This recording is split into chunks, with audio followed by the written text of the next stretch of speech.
우리 마태복음 8장 18절로 20절의 말씀을 받들겠습니다.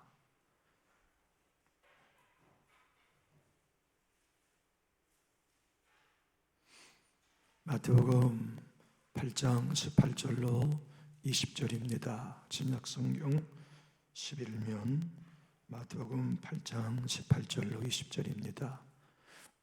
우리 짧은 절수니까 합독할까요? 예수께서 무리가 자기를 에워싸는 것을 보시고 건너편으로 가기를 명하시니라. 한 서기관이 나와 예수께 아뢰되 선생님이여 어디로 가시는지 저를 따르리이다. 예수께서 이르시되 여우도 굴이 있고 공중에 새도 거처가 있으되 인자는 머리 둘 곳이 없다 하시더라.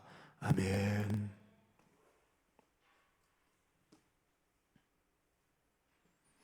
지금도 저는 성경이 어려워요. 성경이 제일 어려운 것 같아요. 근데 어릴 때 이러한 구절을 읽으면 저는 정말 머리가 복잡했어요. 인과관계가 형성이 안 되는 글이기 때문에 그래요. 우리 예수님의 말씀은 대부분 그래요. 그것은 예수님의 말씀이 생뚱맞는 게 아니고 우리가 예수님의 마음을 읽을 영적 지식이 부족하기 때문이죠. 마태의 사도는 마태복음을 통하여서 예수님의 제자가 첫 번째로 될 수 있는 기회가 한 사람에게 왔다. 그 사람이 오늘 보면 서기관이에요. 자기가 예수님을 찾아가서 예수님의 제자 1호가 될 수 있는 기회를 잡았어요. 그런데 놓쳤어요. 왜 그랬느냐? 해답을 주고 계시는 게 오늘 본문이에요. 우리가 예수님 만날 기회 잡고 그 기회 놓치지 않는 게 얼마나 귀합니까? 은혜 받을 기회 붙들고 은혜 받을 기회 놓치지 않는 게 얼마나 귀해요. 근데 오늘 보면 서기관은 그 귀한 기회를 놓쳐요. 이유는 뭐냐면 그의 마음이 예수님께 들켰기 때문입니다. 넌 날 따르려고 하는 동기가 내가 원하는 게 아니다. 저는 송구한 말씀이지만 나이 들어갈수록 하나님이 중심을 보신다는 이 사실에 두 가지 감정이 생겨요. 하나는 너무 두렵다. 하나님이 내 중심을 보시기 때문에 숨길 수 없잖아요. 우리 마음을.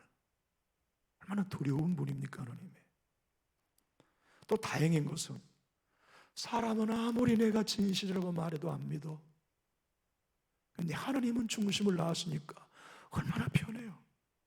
내가 그분에게 진실하기만 하면 그분은 내 중심을 아시니까, 그분은 내 마음의 동기를 아시니까 얼마나 다행스럽습니까? 오해하시지 않으니까. 우리 사람 힘든 게 뭡니까? 내 중심이 이것이라고 아무리 말해도 안 믿어주니까 힘든 거 아니에요? 좀 그러지 않아요? 부부간에도 마찬가지고 형제간에도 마찬가지고 목사와 성도 사이에 내 진심은 이거요, 내 마음은 이거요 해도 중심을 안 봐주니까 우리 인간관계 힘든 거 아닙니까?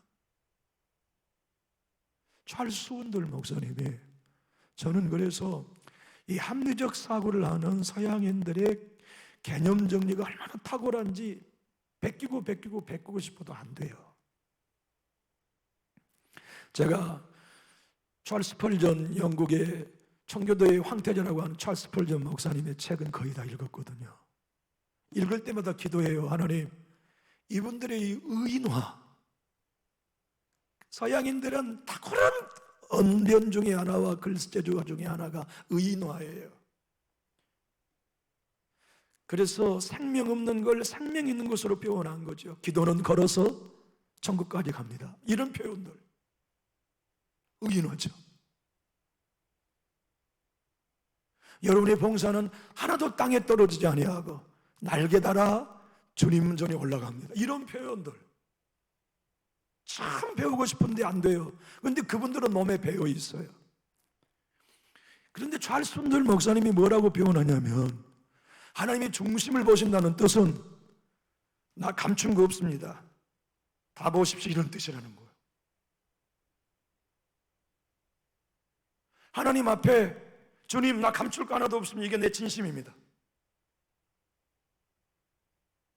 주님이 내 중심을 보신다 할 때 하나님 나 어떤 것도 숨길 수 없습니다. 숨기지 않을 겁니다. 이게 내 진심입니다. 이게 내 한계입니다. 그렇게 자기의 가슴을 열어놓는 게 중심을 보신다는 하나님의 의도라는 거요, 반응이라는 거죠. 오늘 이 본문은 이렇게 19절을 한번 읽어볼까요? 한 서기관이 나와 예수께 아뢰되, 예수님을 누구라고 부릅니까? 선생님이요.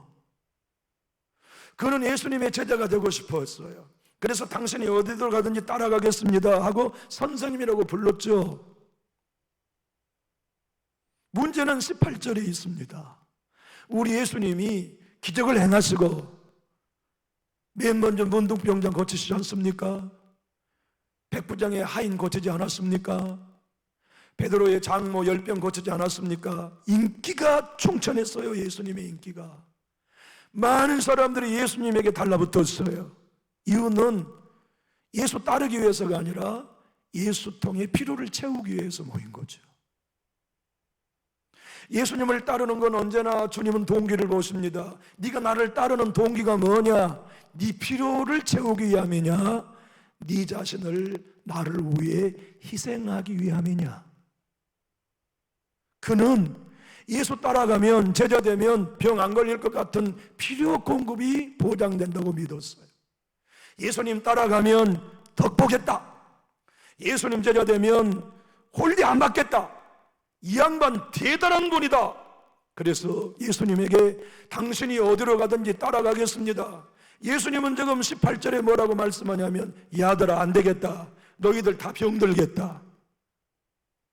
제자들을 데리고 잘 되고 있고 전도가 잘 되고 있고 많은 사람이 따르고 있는데 그 자리를 피해 가십니다. 왜냐하면 너희들 지금 이것 보고 나 따라오면 너희들 다 병든다. 건너편으로 가자. 신앙은 마음의 동기가 중요하다는 판에 한 서기관이 와서 당신이 어디로 가든지 선생님 내가 따라가겠습니다 하는데 예수님이 이해될 수 없는 20절의 말씀을 하시잖아요. 인과관계가 예수님의 말씀은 안 잡혀요. 그래서 어렵다는 얘기예요. 안 된다고 하시든지 그러라고 하시든지 가부간에 확실한 답을 해주셔야 되는데 이 말씀 이해가 됩니까? 도대체 이것이 대답이냐고요? 그런데 대답이에요. 예수님은 정확하게 대답하시는 거예요. 야, 내가 네 마음 알아. 너 내 제자 되면 떡 생길 줄 알고 나 찾아온다고 하는데 나 여우도 굴이 있고 공중에 새도 거처가 있고 그런데 나는 머리 둘 곳도 없는 너 따라와서 네가 지금 나에게 얻고자 한 건 하나도 못 준다. 너 말이야 나 따라오려는 목적이 손해보려고 해야 돼. 자기 부인하려고 해야 돼. 십자가에 죽으려고 나 따라와야지. 나 믿어서 덕 보려고 하면 너 잘못 주워 잡았다. 여우도 굴이 있는데 나는 집 없다. 공중에 나는 새도 둥지 있고 거쳐 있는데 나는 그것도 없어. 너 나 따라와서 덕 보려고 생각하면 너 잘못 판단했어. 마태는 의도적으로 생각합니다. 우리는 예수님을 따를 때 손해보려고 따르냐 덕 보려고 따르냐 이겁니다. 우리는 교회를 섬길 때 얻어진 것 있기 때문에 섬기느냐 희생하려고 섬기느냐 이건 묻는 겁니다. 마태 사도가. 목회하는 저나 예수님을 믿고 신앙하는 여러분에게나 정말 내가 예수님을 따르고 제자로 산다는 것, 신자로 산다는 건 예수 때문에 손해볼 작정했는가? 덕볼 작정했는가? 교회에 섬기려고 희생하려고 작정했는가? 덕보려고 작정했는가? 마태 사도는 의도적으로 묻고 있어요. 그래서 8장 2절 한번 읽어볼까요? 8장 2절의 말씀은 이렇게 표현합니다. 한번 읽어보실까요? 한 나병 환자가 나와 절하며 이르되 누구여? 라고 불러요. 예수님은 선생님으로 믿으면 안 돼요. 주님으로 믿어야 합니다. 선생으로 믿자면 그분 따라 덕보자는 것이지만 주님으로 믿으려면 그분의 소유가 되는 것입니다. 마태 사도는 이 하나하나 일련의 사건을 통하여서 오늘을 예수 믿는 남전역교회 성도 여러분과 저에게도 묻습니다. 여러분은 이 교회 섬기는 게 손해보려고 섬깁니까? 이거 묻는 거예요. 욕 먹으려고 예수 때문에 십자가 지려고 예수 믿는 겁니까? 아니면 선생님이여 당신 덕 좀 봅시다, 교회 덕 좀 봅시다, 예수 덕 좀 봅시다가 그대들의 신앙의 도인가를 마태사도는 설명합니다. 8절 읽어볼까요? 8절 다 같이 한번 읽어봅시다. 백부장이 대답하여 이르되 누구요? 주여. 나병한 자는 예수님을 선생이라고 믿지 않았어요. 당신은 내 생명의 주인 되십시오. 나는 당신의 소유되어서 당신이 어떻게 처벌하든지 쓰임받을 것입니다. 그게 주여의 고백 동기입니다. 목사인 제가 남전역교회를 섬길 때 주님 당신은 정말 나의 주인입니다 고백하는 거 여러분 듣고 싶지 않나요? 우리 목사님은 언제나 예수님 앞에 손해볼 작정하신 분 같아. 우리 목사님은 언제나 욕먹을 거 각오하신 분 같아. 싫은 소리 들을 각오하시는 것 같아. 제가 여러분들에게 그런 이미지를 줄 수 있다면 얼마나 복 있는 목사일까요? 저 양반 저래도 속은 음흉해. 자기 앞에 떡 은근히 둔다. 저렇게 모든 걸 퍼준 것처럼 보여도 손해 안 보려고 한다. 만약 제가 이런 이미지로 여러분 앞에 선다면 우리 서로 불행합니다. 정작 우리가 예수님을 믿고 신앙하는 동안에 내 중심이 예수님 덕 보려고 하는 사람 아니고 그분처럼 십자가 죽으려 하는 사람인가? 그분처럼 가장 낮은 자리 찾아가려 하는 사람인가? 그분처럼 자기를 부인하는 사람인가? 그분처럼 예수 때문에 교회 하나 되게 하는 것 때문에 내 자존심 따위는 아무것도 아닌 것처럼 짓밟힘을 당하는 그 맷돌 사이로 뛰어들어가는가?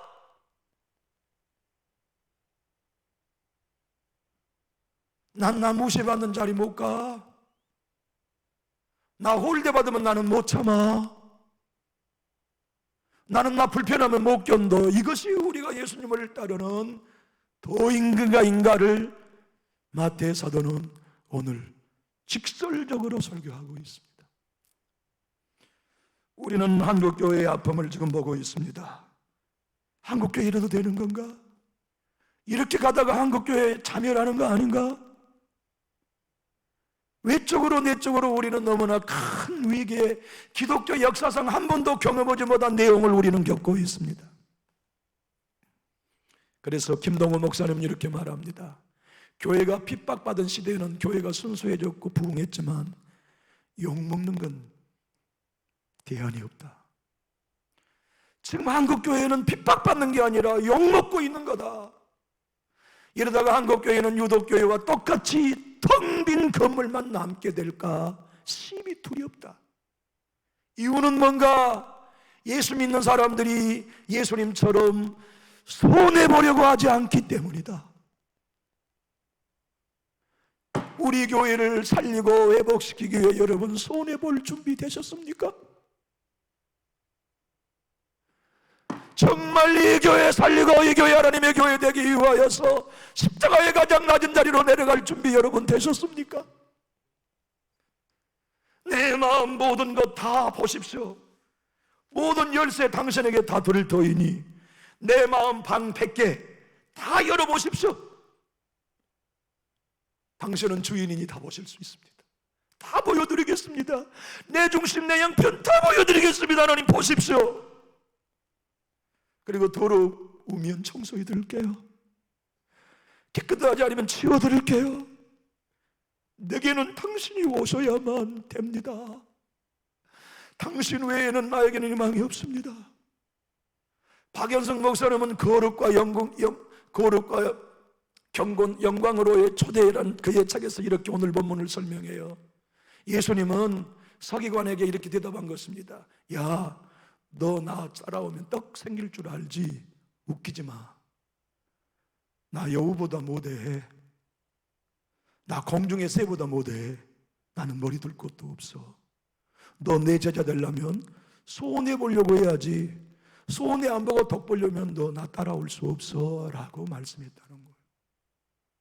신앙생활은 박영성 목사님이 이렇게 표현합니다.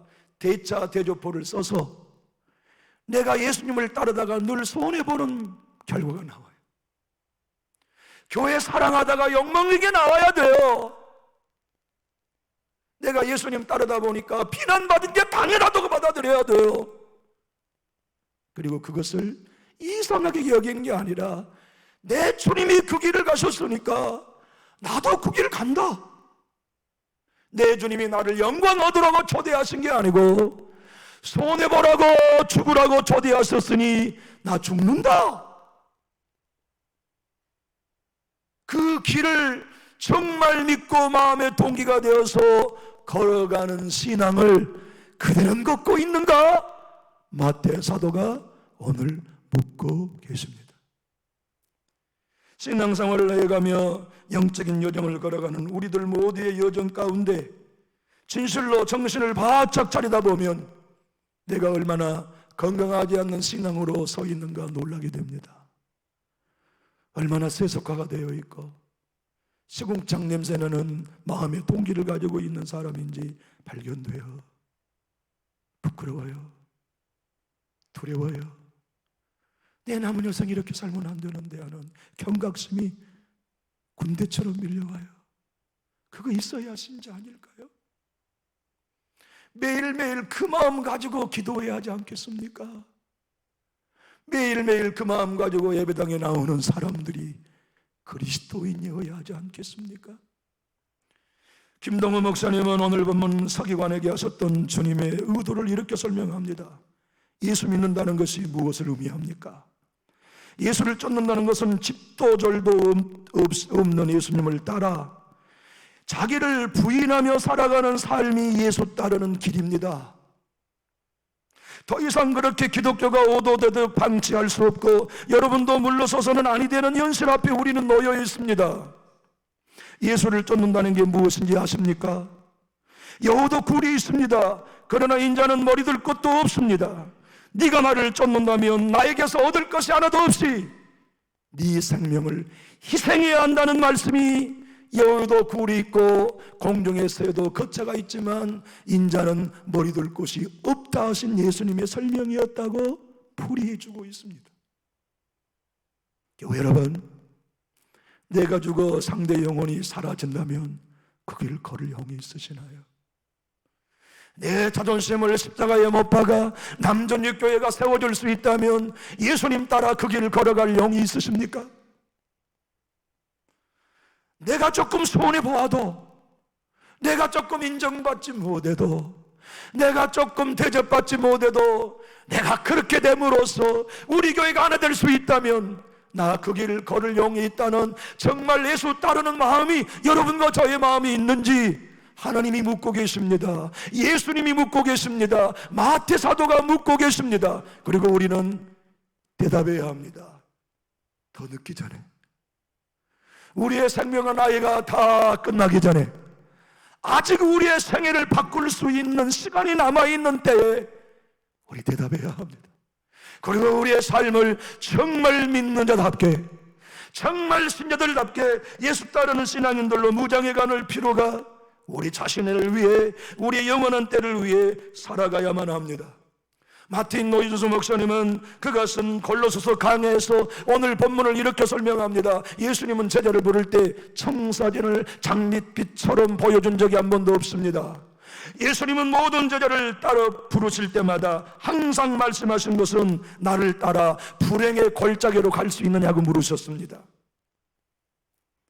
교회 여러분, 우리 주님은 여러분과 저에게 신앙생활을 잘하면 장밋빛 인생 된다고 말씀하지 않으시고, 나 정말 따라오면, 정말 나를 따라오면 네 마음에 포도주 솟아나고 세상에서 욕먹고 비난받아도 손해받아도 너 승리의 길을 천국에서 누릴 수 있다고 말씀하신 분이 여러분의 주님, 저의 주님이세요.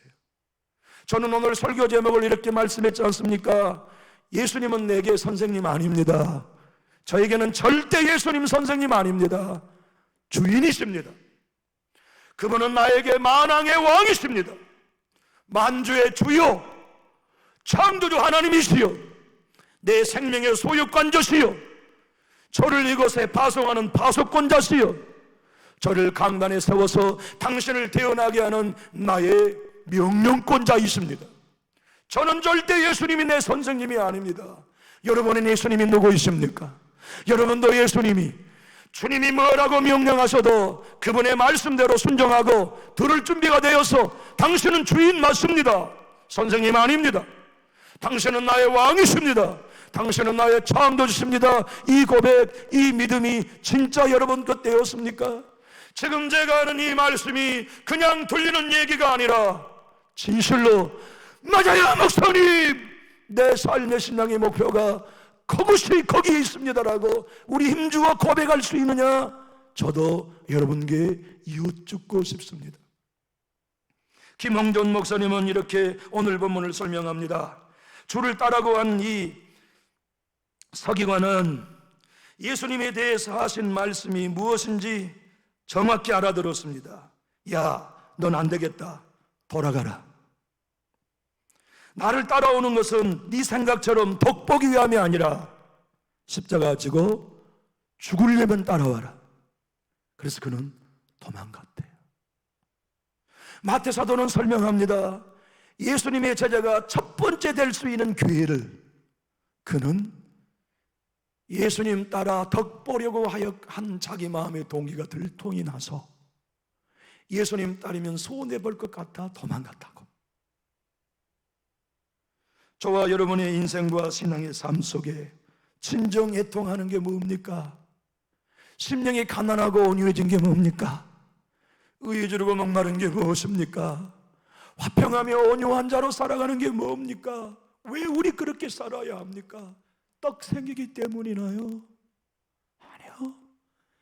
주인 되신 예수님이 그 길을 가라고 우리에게 초대하셨기 때문에, 우리의 주인 되신 그분이 내가 걸어간 그 길 따라오라고 명령하셨기 때문에. 하영교 목사님은 사도행전 교회를 이 땅에 세우고 싶어 X29라는 기체 아래 온누리교회를 개척했어요. 12가정을 모시고 사도행전 29장을 써가는 교회, 성령이 역사하시며 정말로 초대교회 같은 교회를 이 땅에 세우고 싶은 거룩한 꿈 하나 가지고 연예인 교회를 목회하면서 그토록 지치고 피곤하고 번아웃 되어버린 마음을 달래고서 12명의 신자와 함께 온누리교회를 개척하셨어요. 그리고 한국의 제일 가는 장로교로 성량을 시키고 암병에 시달리다가 돌아가셨어요.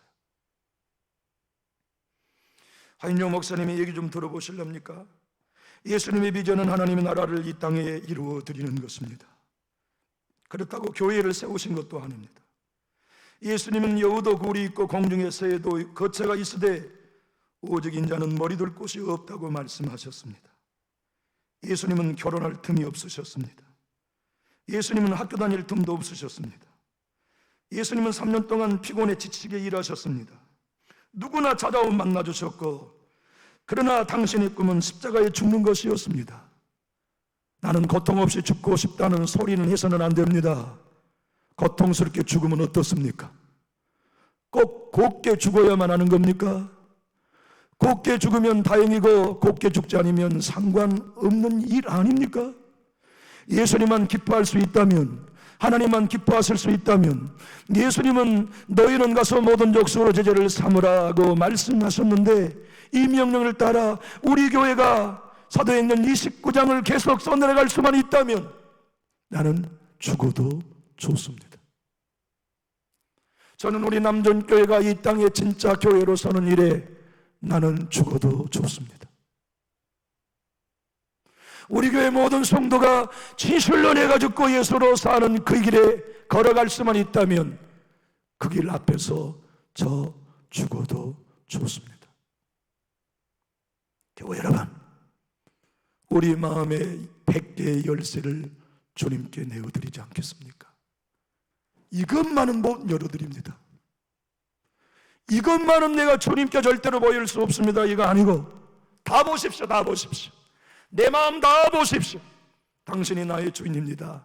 그래서 중심을 보신 그분께 주님을 따르는 동기, 신앙하는 우리의 마음의 동기, 예배하는 동기, 봉사하는 동기, 헌신하는 동기, 그 모든 동기가 손해보려고 하는 건가? 그 모든 동기가 예수님 따라 욕먹으려고 하는 건가? 그 모든 동기가 진실로 나를 부인하며 예수님만 드러내려고 하는 동기인가? 우리 남은 우리 자신의 시간을 위해 점검해 보십시다. 기도하겠습니다.